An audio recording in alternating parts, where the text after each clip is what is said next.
प्राची ने मार दिया आशुतोष को थप्पड़। जी हाँ दोस्तों, कुमकुम भाग्य के आने वाले धमाकेदार एपिसोड में जब आशुतोष पूर्वी के पास जाएगा और प्राची पूर्वी के सामने अपने आप को बेगुनाह साबित करते हुए कहेगा कि पूर्वी तुम प्लीज मुझे समझो, मैंने कुछ भी गलत नहीं किया, तुम मुझे जैसा समझ रही हो वैसा मैं हूँ नहीं, मुझे प्लीज एक बार तुम समझो। यह सुनकर तभी पूर्वी कुछ जवाब नहीं देगी। तभी आशुतोष पूर्वी को कहेगा कि पूर्वी तुम मुझे अभी इतना कह दो कि अगर तुम्हें शादी नहीं करनी तो ना कर दो, मैं अभी के अभी ये शादी तोड़ दूंगा और तुमसे शादी नहीं करूंगा। तभी यह सुनकर जब पूर्वी कुछ नहीं बोलेगी तभी आशुतोष अपनी शादी पूर्वी के साथ हो जाए इसके लिए प्राची के पास जाएगा और प्राची को कहेगा कि पूर्वी की मॉम क्या आपको ये लगता है कि मैं गलत हूँ, पूर्वी के लिए मैं गलत लड़का हूँ। तभी यह सुनकर प्राची भी कुछ नहीं बोलेगी। तभी यह सुनकर गुस्से से आशुतोष कहेगा कि आपकी ये बेटी जो पूर्वी है ना, उसे वो अमीर ज्यादा राजवंश पसंद है और मैं गरीब हूँ और राजवंश अमीर है, इसीलिए वो मुझसे नहीं बल्कि राजवंश के साथ शादी करना चाहती है मुझे धोखा देकर। आपकी बेटी सबसे बड़ी एक धोखेबाज है। यह सुनकर प्राची को मन में काफी ज्यादा गुस्सा आ जाएगा और प्राची तभी अपना हाथ उठाकर आशुतोष को जोर से थप्पड़ मार देगी, जिसे देखकर आशुतोष की माँ, आशुतोष के बाप और पूरे परिवार को काफी बड़ा शौक लगेगा और राजवंश पूर्वी मन में काफी ज्यादा खुश हो जाएंगे। जहाँ पर जब आशुतोष प्राची के सामने आवाज ऊंची करके बात करेगा और कहेगा कि जिसकी माँ ऐसी है उसकी बेटी भी ऐसी ही होगी, तभी पूर्वी चिल्लाकर आशुतोष का पर्दाफाश करते हुए आशुतोष को कहेगी कि अब तक तूने जो कुछ भी बोला मैं चुप रही, तूने जो कुछ भी ये ड्रामे किए, एलिगेशंस लगाए उसके लिए भी मैं चुप रही, लेकिन तुम मेरी माँ के सामने आवाज उठाकर बात करोगे तो मैं चुप नहीं रहूंगी। आशुतोष तुमने गलती की है तो मान लो, वरना मुझे उस लड़की को बुलाना होगा जिसके साथ तुम कमरे में थे। बुलाओ क्या मैं उसे?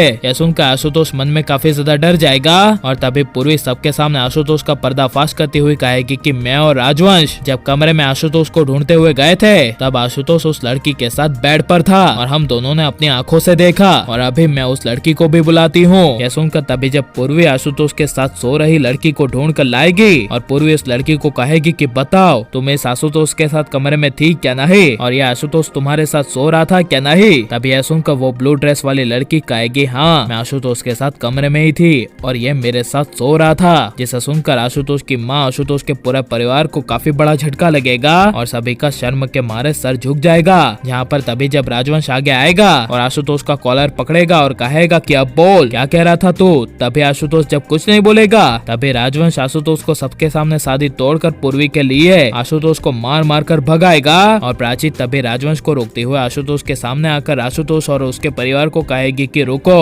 अब यहाँ पर जो कुछ भी हुआ उससे क्लियर हो गया ना कि कौन सही है कौन गलत है, इसलिए अब आइंदा से हमारे सामने मत आना और ये जो आपकी बची कुची इज्जत है उसको संभाल कर रखना, वरना वो इज्जत भी सोसाइटी के सामने नहीं रहेगी। जिसे सुनकर आशुतोष की माँ और पूरा परिवार अपना सर झुकाकर प्राची के सामने से चला जाएगा और प्राची ऐसे लड़के आशुतोष को थप्पड़ मारकर सही करेगी क्या नहीं और प्राची को अब अपनी बेटी के लिए, पूर्वी के लिए राजवंश के साथ रिश्ता तय कर देना चाहिए क्या नहीं। और आप राजवंश पूर्वी की जोड़ी को बनते हुए देखने के लिए कितने ज्यादा एक्साइटेड हैं, कैसा हमें कमेंट में जरूर बताएं और आप प्लीज इस वीडियो को लाइक, शेयर, हमारे चैनल को सब्सक्राइब करें।